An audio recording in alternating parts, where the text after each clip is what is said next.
Welcome to Gut Punch, the podcast that explores life-changing moments. Hosted by Kathryn Lancioni, a seasoned educator with personal insights into resilience. Kathryn shares how life can change in an instant, shaping our path forward. Each episode features inspiring guests who face their own gut punch moments. Guests share their journeys through loss, upheaval, and triumph. What to expect: honest conversations, lessons in resilience, inspiration for growth. Join Kathryn as she highlights courage and perseverance in every story. Gut Punch is a reminder that there is always a path forward. Be part of the conversation. Register now to join Kathryn for today's journey. Hello, everyone, and welcome to another episode of Gut Punch. My name is Kathryn Lancioni, and I'll be your host for today's episode. Today, we are joined by the incredible Paige O'Neill, who has a story that is going to surprise and delight all of you. So, Paige, let me first start by welcoming you to the show. Thanks for joining us today. Thanks so much for having me, Kathryn. Great to be here. So before we get into your gut punch, why don't you share with everyone a little bit about yourself? Yeah, I'm a career, I'm a tech executive. I've been a chief marketing officer for about 20 plus years. I live out in California. I've got a husband and a horse and a dog. No children. And just been out in Silicon Valley for about 25 years now. There you go. So life's pretty great. Your horse is amazing. Your dog is adorable. Your husband's great. You've had an incredible career, and you're being very humble. That's all I can say. Yeah. But why? The part of the great part of this show is I know what your gut punch is, and I've known you forever. And when you told me your story, I could not process it because I just think it's so amazing and was so unexpected. So let's jump right into it. Tell us what happened. Yeah, so I did a couple of years ago, about 3 years ago, I decided I wanted to do genetic testing to make sure I didn't have any of the markers for either breast cancer or ovarian cancer. Because on my mother's side of the family, there was a lot of incidents of ovarian cancer and breast cancer. And so I was very concerned about that. So I sent away my genetic test on 23andMe, got back the results, and that I didn't have any of the markers. So I was very pleased about that. Thought that was, kind of the end of the story. Common thing that a lot of people are doing. I know I've done it. I discovered I was Greek, actually, as opposed to just being Italian. Apparently, I also have Greek blood. Italian and Greek. Now I understand you a lot better, Kathryn. A lot. But anyway, so we've all done it, right? They do like a Black Friday special. I'm sure some people recently decided to do this, but your genetic testing information didn't end there, did it? Yeah, then I thought that was the end of the story. And then, a couple of months went by. And one of the things that 23andMe does is it starts matching you with relatives. And there are a lot of, I think if I went into my profile right now, I'd have something like 10,000 fourth cousins. So, there's, there are a lot of, fourth cousins running around. My family, my mother was raised in Eastern Kentucky and was given up for adoption to traveling missionaries when she was young. And so we didn't have much contact with her side of the family. I know that all her siblings have passed away at this point. And my father was an only child. So so I'm seeing these connections come through, and then and they all say, oh, you're a 1% DNA match, right. You're a 3% DNA match. And then one day I get one that says, you're a 25% DNA match, possible parental sibling. And I'm thinking, who is, and it's a name that I did not recognize. Exactly. And which in and of itself wasn't that surprising because given my family history, there could be people on my mother's side, given that we didn't have contact, that I didn't recognize their name. And O'Neill it's a very, I'm not going to say it's not like Smith, but it's a fairly common last name. So not surprising that there might be a 25% match with somebody. Yeah, her maiden name was Likens. And so I'm from Kentucky. And so in Kentucky, that is a pretty common name, especially in Eastern Kentucky. So yeah, there are a lot of Likens running around. But this was a different name. And so I thought, who is this person? I don't know, an uncle. And so I sent an email, and it was basically like, who are you? And I thought to myself, my parents got divorced when I was 6, and I never really had much contact with my father after that. And so I'd always kind of thought to myself, I wonder if my mother had an affair, and I'm not really this person's daughter. So I wouldn't have been that surprised to learn that, to be honest. That's what I was expecting. But the email I got back was, let me talk to my sister and I'll get back to you. Okay. So, a couple of days go by and I get a very long and thoughtful email from this person who said, you probably have always wondered who your birth parents were. So let me tell you the story of your family. And he went on to say, talked about the family history and, grandparents and how his sister had to make the difficult decision to give me up for adoption. And various reasons why that was the case. And I kind of stopped processing at that point because it turns out that, I was adopted. Well, which let me just chime in. Did you know before you read this email that you were adopted? No, no. Right. So, Mhm. okay. So you find out through your 20, At age 50, I think I was 51 or 52 when I found this out. okay. So you're 51 or 52. You buy your, whatever it was, 1999 23andMe test, which you're randomly doing to make sure that you don't have a strong Yeah. likelihood of getting breast cancer or something else. And you find out not only are you adopted, but that like you have this other family. Yeah, I mean, so I felt like I was on an episode of Oprah at this point, right? I mean, I like I said, I was an only child. For most of my life, it was just my mother and I. We had a very interesting relationship. She was very overprotective, as one is of an only child. Right. And at the time that I found this out, she was suffering from dementia, and so she was, really slipping away. Yeah. So it was a very complicated time. So I find out that I'm adopted, that my birth mother is still very much alive. She was, I think, she was 78 years old when I found this out. Okay. And not only was she was there in Kentucky, and I have a sister, a half sister, and many other relatives. My sister has 3 daughters. Several of the daughters have children. One of them is married. There are cousins and uncles and aunts.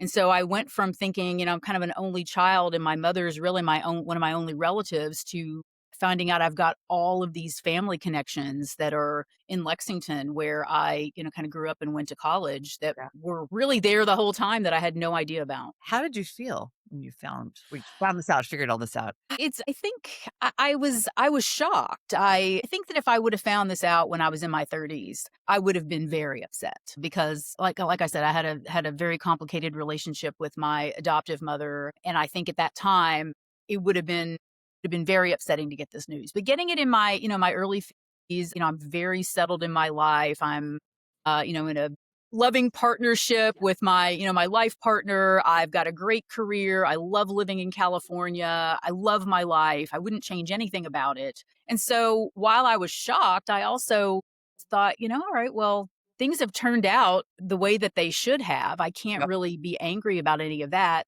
I felt a little disappointment at all of the family that I'd missed out on, because I've spent most of my life really not having much family. Right. So what happened next? So what happened next was I started a dialogue with my sister, and my poor adoptive mother. I felt for her, because what I learned was she really didn't tell anybody about this. Her brother, who had made the initial contact with me on 23andMe, he didn't know. So he had to go to her and say, who is this person that I've discovered? So what happened was this. I guess he would have been, he's your uncle. My uncle. Your uncle didn't know. No.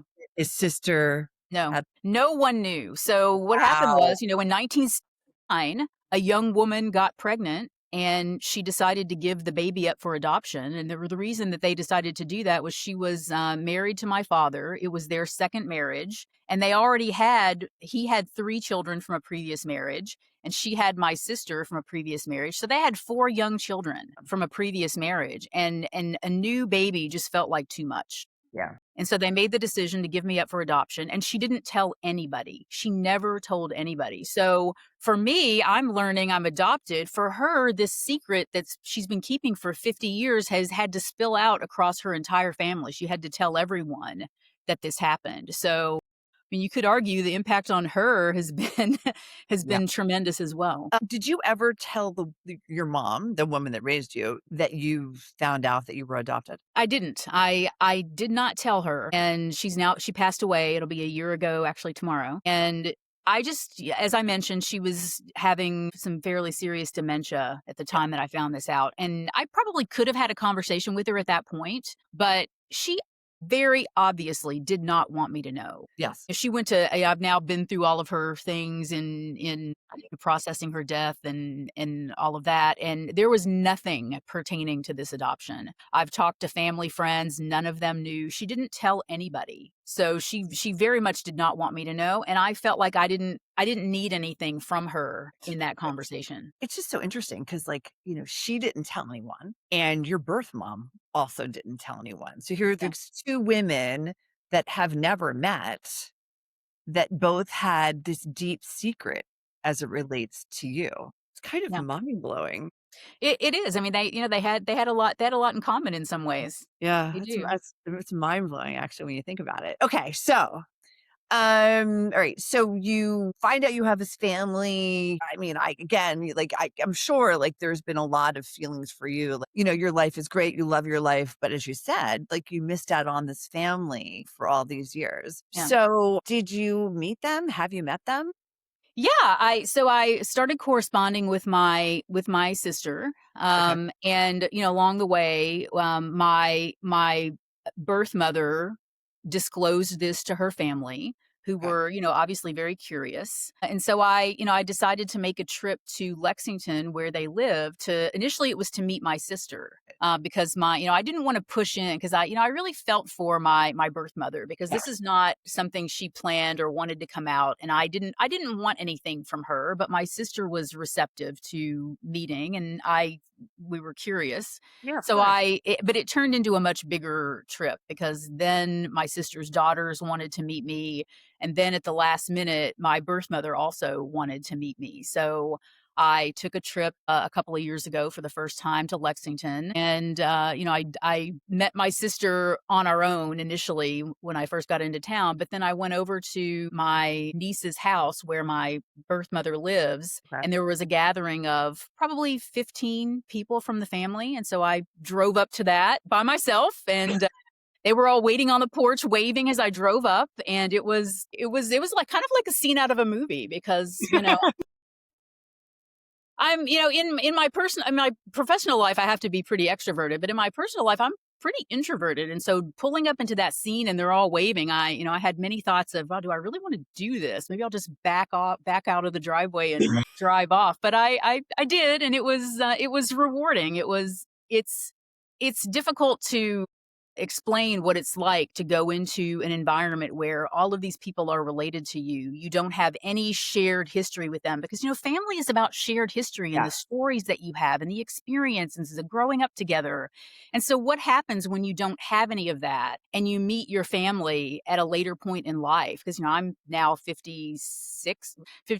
My birth mother is now in her early 80s. My sister is 60. Her daughters are grown, and we don't have shared experiences that make a family. So what is family is a question I've really been asking myself. What was it like when you met? Take me back to when you first met your sister. What was it like meeting your sister? Even using that word, because you grew up thinking you were an only child. An only child, yeah. I mean, I defined myself by proudly being an only child, and attributed that, and I was, for all intents and purposes, right? I grew up an only child. I attributed my success, my personality, my independence, many of the ways I define myself, I think came from being an only child and having to be self-sufficient. Yes. And so that doesn't go away, but then you find out you have a sister, and we grew up in very different circumstances. We don't have paper, we don't have a lot in common.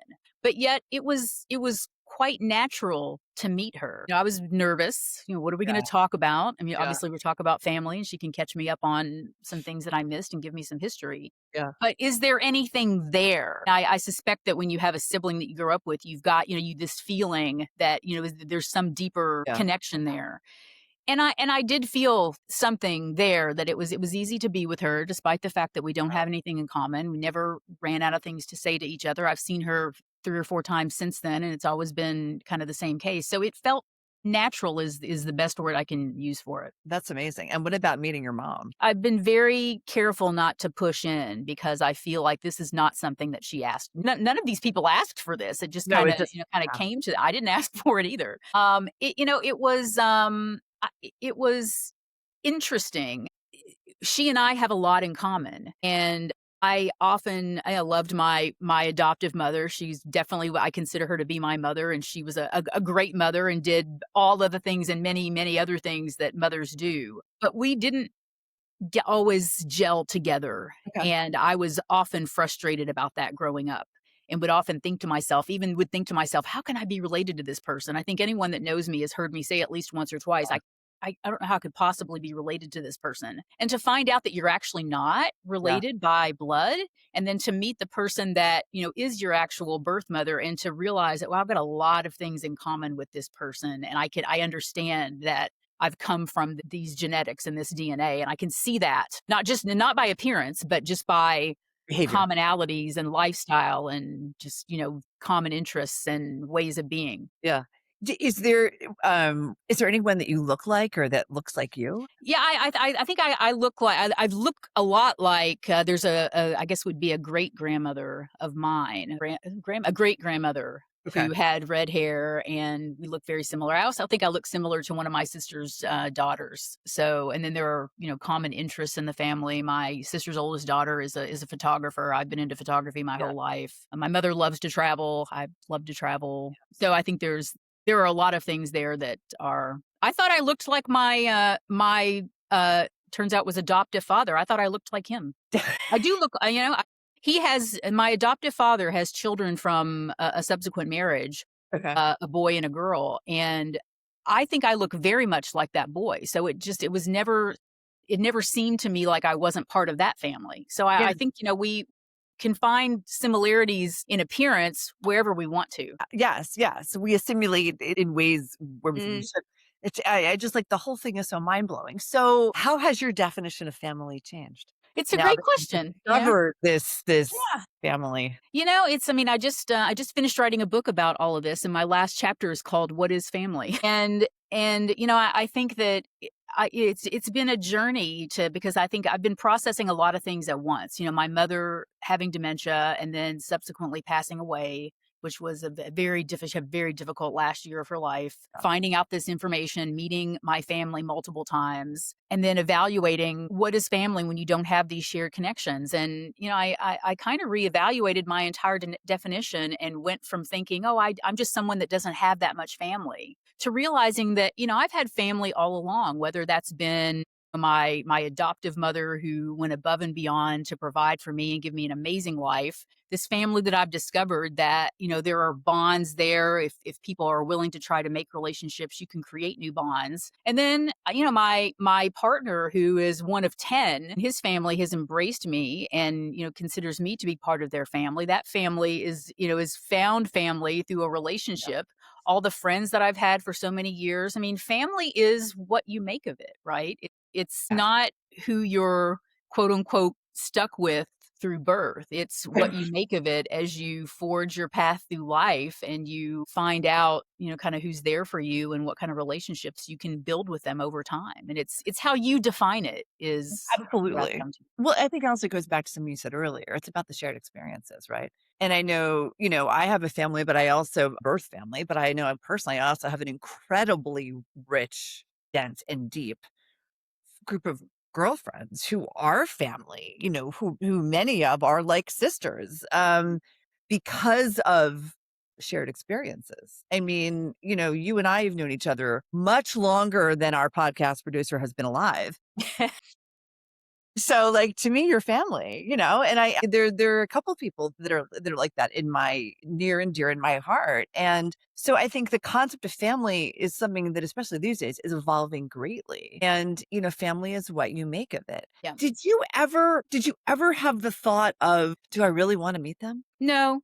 Okay. I mean, my sister, when she and I were corresponding on email, she said, I'm really upset because I don't think we'll ever be able to meet each other, because for her, like, getting on a plane and coming to California is just not something that, she actively thinks about. Right. But for me, right, I mean, I'm traveling all over the world all the time. It wasn't even in my vernacular that we wouldn't meet. I was like, well, of course we'll meet. I'm going to get on a plane next week and come to Kentucky. Yeah. No, I was, even though I was afraid of it, I never hesitated, because, what's the worst thing that could happen? It doesn't go well and you don't talk to him anymore. Right. Well, that's right. That's right. No, that's exactly right. That they just, yeah, exactly. I mean, I think that, to your point, like, there's so much good that has come with it, Yeah. or that have come with it at that moment in time. But you just like roll the dice, and why, why Yeah. not? Yeah. I And also don't have any I'm trying not to. I've got plenty of baggage from from my relationship with my adoptive mother, but I don't have any baggage with these people, any emotional baggage, and I don't have any expectations. And I think that's the key thing. Is that, I've read a lot of stories about people being reunited with family they didn't know they have, and where it doesn't seem to sometimes go well is when there are all these expectations that one side or the other has. And I think that both sides, we don't seem to have any expectation. It's just kind of like found money per se, right? yeah, it's found love. It's Found love. That's better. Yeah. found love, found community. And I think too, just like now, I mean, it's found friendships, Yeah. And I just think I just love the fact that you said the first time you met your mom and even your sister, well, both of them, I should say, like it was so natural. And that's amazing. That really is amazing.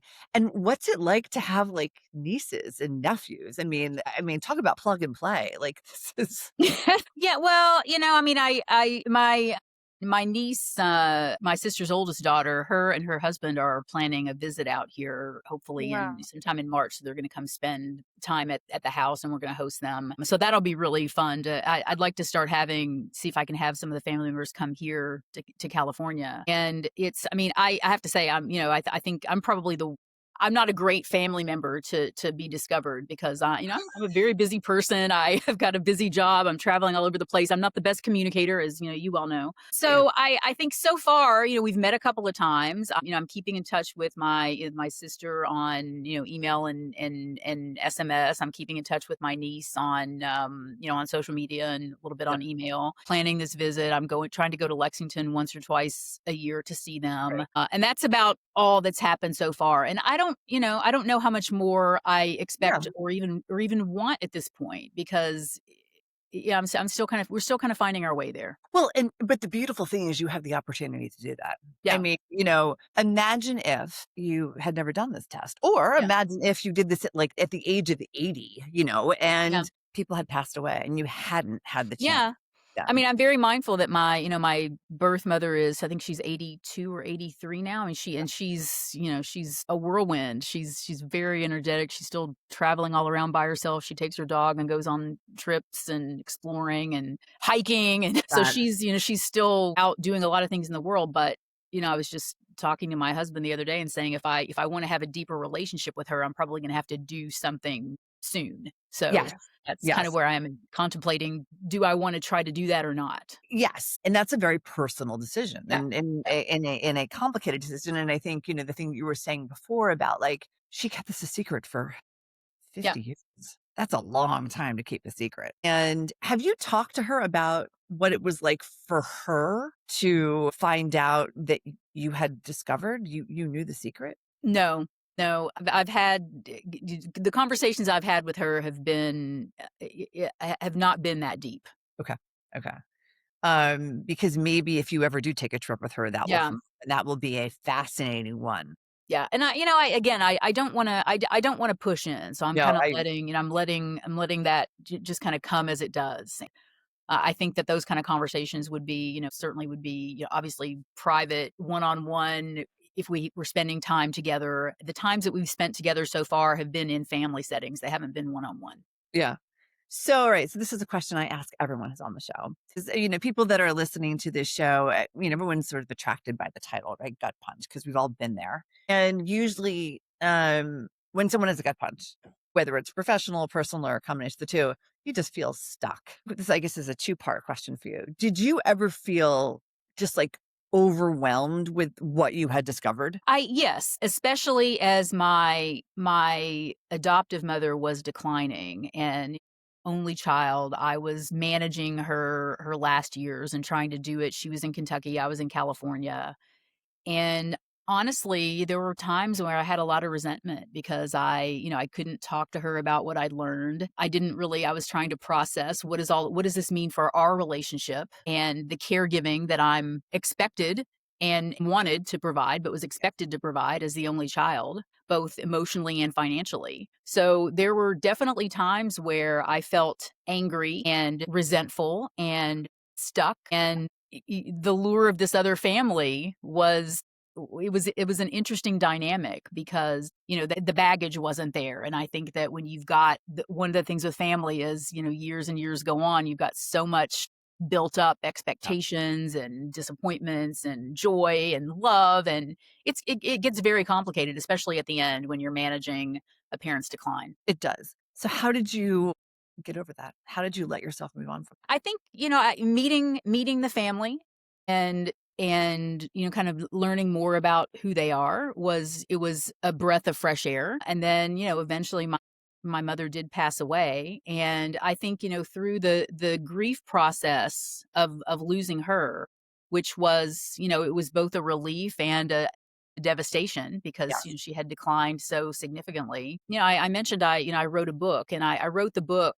I'd been trying to write the book I started it when I was in my 30s because I wanted to tell the story of she had a very interesting life, Okay. given away to missionaries when she was young, and Yeah. and so I always thought her life would make a great book, and then our dynamic was interesting. But I kind of got stuck when I was in my 30s because I was like, yeah, where am I going with this? Yeah.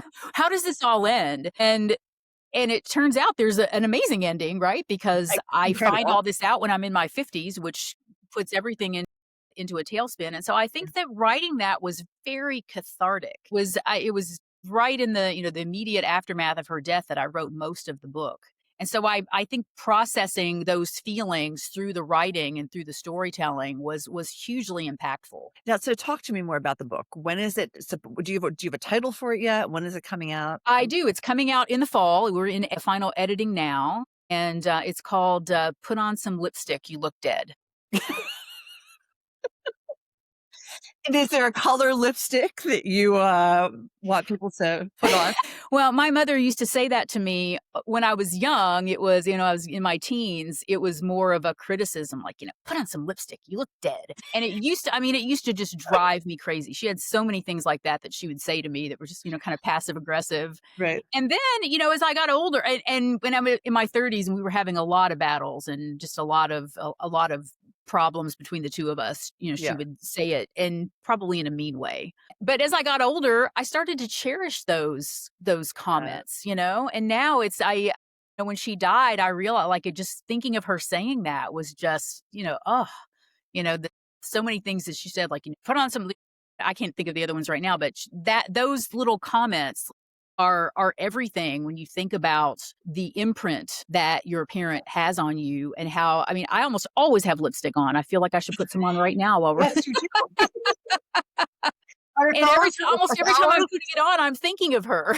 It always pops, Paige. It always makes you pop. Yeah, no, it's always a good color. Yeah, no, I think it's interesting because I know I lost someone an older friend of mine, sort of a pseudo parent, a couple of years ago, about 2 years ago now. And there was so much initially for me, there was so much regret because I hadn't called him enough. I hadn't done this, all the habits, right? Mhm. So I wish I had done this. I wish I could have done this. Why didn't I? Well, I was caught up in my own family life, right? But the further I get away from his passing, the more I appreciate the memories. And, Wolf Blitzer has this great saying on CNN when he talks about someone passing, may their memories be a blessing. I think there is so much to that. And little things like that phrase that your mom used to say, as annoying as it was now, is as special as it was then, is as special as it is now. And I think there's so much that comes with that. And I think that you, over time, at least for me with this one person, he was the very first person I ever met when I moved to New York. And he was much Ira, and he was much, I think you've heard about him, and he was much, much older than me. And I was the daughter he never had. And when he was a, very, very well-known New Yorker, and he had 3 sons, and he used to call them son number 1, number 2, and number 3. They did have names, but that's how he would refer to them. And, and when I would meet them, they're like, this is your sister that you never had, and I never had brothers. So they were kind of like the brothers that I never had. So, Yeah. and it was wonderful. And all of those memories of him now and those funny interactions, that's what matters, right? And so the wish I could have done this, oh, I should have done that kind of thing, that's all gone away. And Yeah. now when I look at him and look at pictures of him, with my kids and my family, I just smile. And I remember I was cleaning out a drawer in my kitchen, I don't know, a couple months ago, and I found this envelope, and I was like, what? It was like my junk drawer, right? I'm trying to organize the junk drawer. which is kind of a, I don't know, double entendre. Like, can you really organize junk? I don't know. But anyway, trying to organize the junk Let's drawer. unpack that. Right. It's still a junk drawer, but it's organized chaos now. And I came across this envelope. And I'm like, what's in this envelope? I open it up and it's pictures of him with me, with the kids. And it was when my kids, who are old adults now, when my children were little, and we used to go to this beach club in Asbury Park, and it was just me with the kids with him at the beach. And then a couple months later, I was cleaning out. I do a lot of cleaning. I was cleaning out a bookshelf in my bedroom and opened this book. And there was a handwritten note that he had written to me. And it was a thank you note for the last time I had ever taken him to lunch. Because every year we used to celebrate his lunch and go out. And I I had, remember that actually. yes, and I had taken him to Tavern on the Green. Mhm. And he showed up in his top hat with his walking stick, not a cane, it was a walking stick, full on suit and with a vest and a handkerchief in the pocket. And I, wore some dress and whatever. And he sent me a thank you note. And Oh. it was, And those, I mean, don't you feel like those are messages, that you get? I mean, you find you're not finding those. I'm not a religious person, but you're not finding those by accident. no, and it's the memories, and that, Yeah. I got that note and it brought me back, and of course, I immediately went to my phone and tried to find the pictures, which I actually did, of that luncheon, and sent them to myself so I would find them. But with your mom, I would think that it was those things, it's those memories, it's the random pictures you come across that are just so important. Yeah, and I mean, I feel like too, like grieving the death of a parent. You don't know what it's like until it happens. You can't. Yeah. You can imagine. You spend a lot of time thinking about, oh, when what's it going to be like when my parent dies. But you can't. What you've learned when it actually happens is you can't possibly know what it feels like, because Yeah. no matter what your relationship is, I suspect that's a gut punch, right? The death of a parent. And I think that the thing that I didn't anticipate was that, because my mother and I, we back and forth our whole lives, we were having an argument our whole lives, and you think then, well, the argument might be over, but the conversation's not really over. I mean, things happen all the time, like put on the title of my book, right? Put Yeah. on some lipstick, you look dead. My mother always called me 𝗘𝗲𝗄𝐺e, either when she was mad at me or when she was just trying to make a point. And so that was 𝗘𝗲𝗄𝐺e, Karen. And she's the only one that ever did. When I was going through the airport after I was home for her death, and so it's the days after the death, you're still in shock. The world just feels slow, and you're kind of trying to walk through that and go home. I was going through the TSA, and I was barely holding it together. I'm just like, wow, how do you even exist in a world that doesn't have your mother in it? It's just very strange. And I handed the TSA agent my ID, and she looked up to me and she said, "God bless 𝗘𝗲𝗄𝐺e. You take care now." And it was the strangest thing. It was like time stopped. We met eyes, and then the moment passed, and she went on to the next person. And I'm like, no one has ever called me 𝗘𝗲𝗄𝐺e in my entire life. And do you think it's a coincidence that just a few hours after my mother died, a TSA agent looks up, says that, and it was powerful. Yes. And for the TSA agent, it was just a fleeting Yeah, moment. yeah. I mean, but the conversation doesn't end when No. when the person dies. No, Someone and you're I think that that, close to. yeah, yeah, and yeah, and it's wonderful that you were able to, obviously there were always conversations with your mom that raised you, but you've been able to cherish those memories and now like form a new family and a new relationship with people that you didn't even know existed, Yeah, which is just so exciting. life's amazing. Life is amazing. Life is amazing, and amazing doesn't always mean good, right? I mean, a gut punch can take the wind out of you, and it can, kind of set you back. That's But right. I think that the thing that it always does is when you come out the other side of it, it really makes you evaluate, where am I in this life? Am I where I want to be? And if I'm not, what opportunity do I have to get myself on a track that is more meaningful, or am I, or be more appreciative of kind of what you do have coming out the other side, whether that's health or family or life itself, Yep. right? Yep. I love that. And that's a great way to end today's It conversation. is. So, It is. Paige, thank you for sharing your story. And I just, from the moment you told me this, I was like, oh my God, I'm so excited for you to be on the show and to share with all of us. So thanks for taking the time to do that. Well, thanks for having me. I'm super excited about your podcast and really enjoying the stories so far. It's really, really makes you stop and pause and be appreciative. Oh, I love that. And just a little bit more about you and your book. So the book is coming out first part of next year. Yeah, the book will be out. It's in the fall imprint. It'll be available digitally. I think in the summer. Okay. Yeah. Okay. Put on some lipstick, you look dead. And will Amazon? It was going to be on Amazon. Is that Amplify? okay? Wonderful. Yeah, it'll be on Amazon. Yeah. And if there's Amazon. anyone that wants to get a hold of you, connect with you, what's the best way to do that? I'm on LinkedIn. So Paige O'Neill on LinkedIn, or on Instagram as well. Paige O'Neill on Instagram. Wonderful. And yes, and the K stands for Karen. There you go. It does. Karen Paige. Thank you, Karen Paige, for being on our show. And I will never call you that again because you've always been Paige to me and forever will. Couldn't resist right now. But again, thank you. Love the conversation. So much good stuff. And thanks to everyone for listening to today's show. If you want to be a guest on Gut Punch, find me on LinkedIn, find the show on Instagram, and just send us a note, and we'd love to have a conversation. Anyway, thanks for listening, everybody. Bye-bye. That's it for today's episode of Gut Punch. I hope you found inspiration, because no matter how hard life hits, there's always a way forward. Make sure to follow or subscribe to Gut Punch on your favorite podcast platform. If you know someone who could use a little inspiration, share this episode with them. Thanks for listening, and until next time, stay strong. See you in the next episode.